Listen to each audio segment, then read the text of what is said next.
Let's start with how the markets performed at the close of trading on Friday, March 31, beginning with the European Stock Exchange. European shares rose on Friday as fears of a full-blown banking crisis continue to recede and a record monthly drop in Eurozone inflation figures. The Pan-European Stock 600 index closed 0.8% higher. London FTSE All-Share Index closed at 7,641.78, up by 1.52%.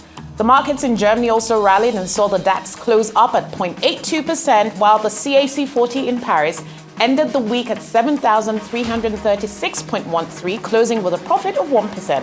And finally, IBEX 35 in Spain closed up by 0.49% with an all-share index of 9,250.6. To the Nigerian stock markets now. At the end of the last weekday of trading, the Nigeria Exchange Limited all-share index and market capitalization depreciated by 0.33% to close the week, which ended March 31 at 54,232.34 points, with a market capitalization of 29.54 trillion. The exchange traded a total of 557.93 million shares in more than 3,900 deals, corresponding to a market value of 3.68 billion naira.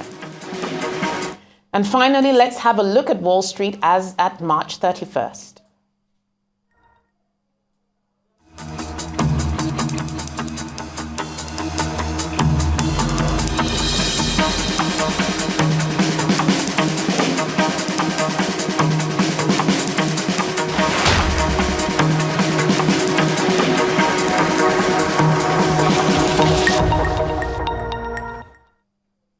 And now for some top stories. Shares of China Petroleum and Chemical Corporation, Sinopec, plunged in Hong Kong trading on Monday.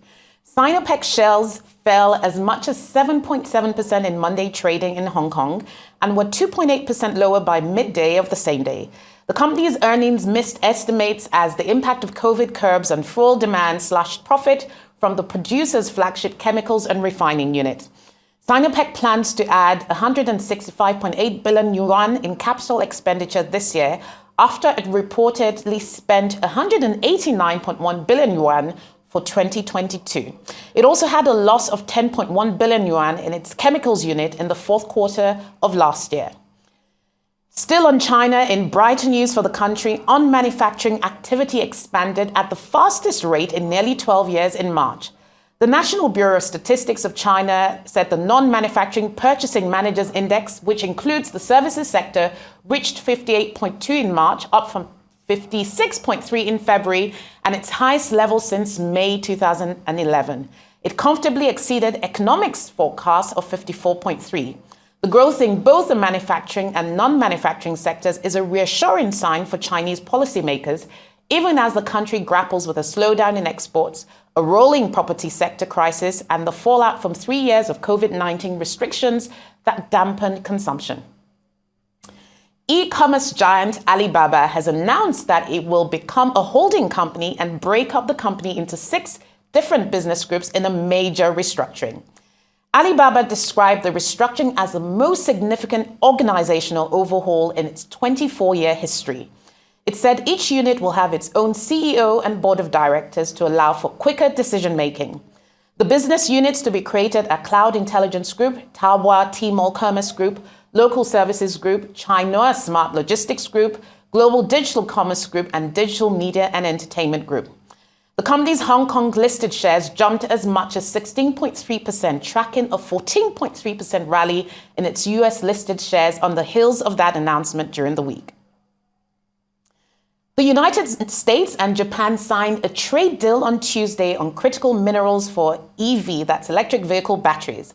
The deal is key to strengthening their battery supply chains and granting Japanese automakers wider access to a new $7,500 US EV tax credit.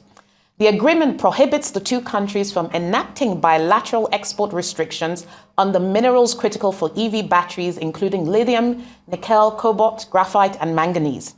The deal also aims to reduce US-Japanese dependence on China for such materials by requiring collaboration to combat non-market policies and practices of other countries in the sector and investment reviews of foreign investments in their critical mineral supply chains.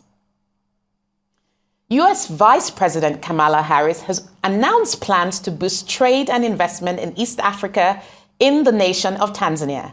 The announcement was made on Thursday during a visit there, part of an African tour aimed at strengthening ties with a continent where China and Russia increasingly hold sway.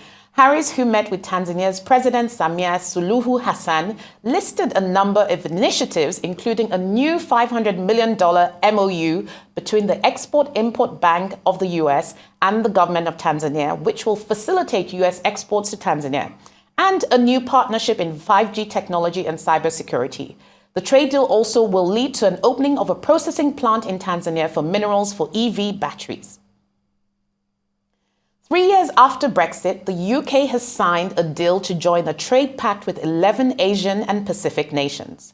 The government said that joining the group will boost UK exports by cutting tariffs on goods such as cheese, cars, chocolate, machinery, gin, and whiskey.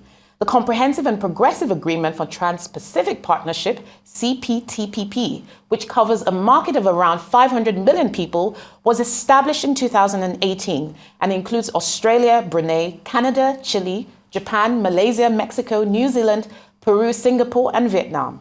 Together, the 11 members account for about 13% of the world's income. However, the UK government estimates that being in the bloc will only add 0.08% to the UK's economy.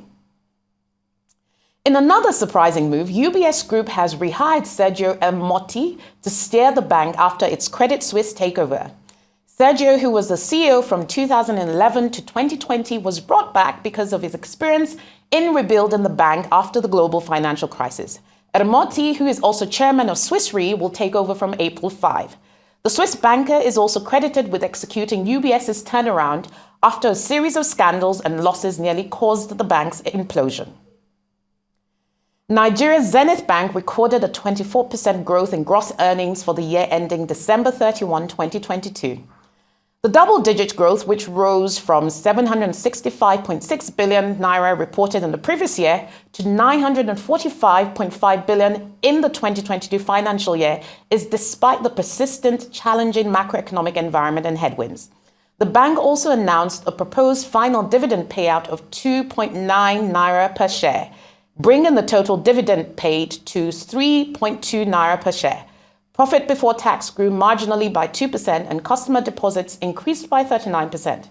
The bank's net interest margin grew by 0.5%, and while operating expenses grew by 17% year-on-year, growth remains below the inflation rate. Total assets increased by 30%, growing from 9.5 trillion in 2021 to 12.29 trillion last year, mainly driven by growth in customer deposits. The bank also said it set aside 134 billion naira in part to account for its holdings of bonds in Ghana as the nation restructures its debt.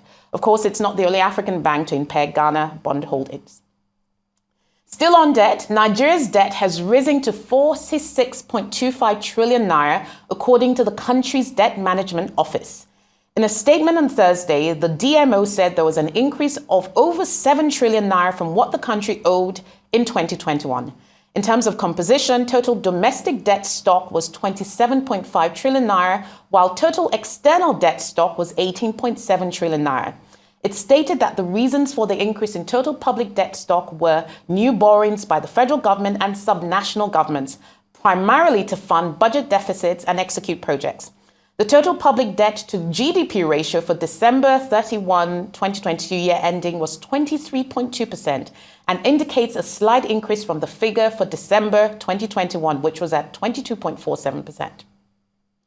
The Petroleum and Natural Gas Senior Staff Association of Nigeria has said the pump price of petrol should be between 360 naira and 400 naira per litre after the removal of subsidies. President of Pengasan, Festus Osifo, made this known while speaking to journalists on the sidelines of the association's National Executive Council meeting in Nigerian capital Abuja on Tuesday. The federal government has projected to spend 3.35 trillion naira on petroleum subsidies till June this year. Osifo said the price of the product after subsidies scrapped will be determined by the official foreign exchange rate sourced by the NNPC Limited for petrol importation. Pengasan president said the association has compelled all of its stakeholders across the country to make petrol available to Nigerians and has threatened to revoke the licenses of any member found to be hoarding petrol.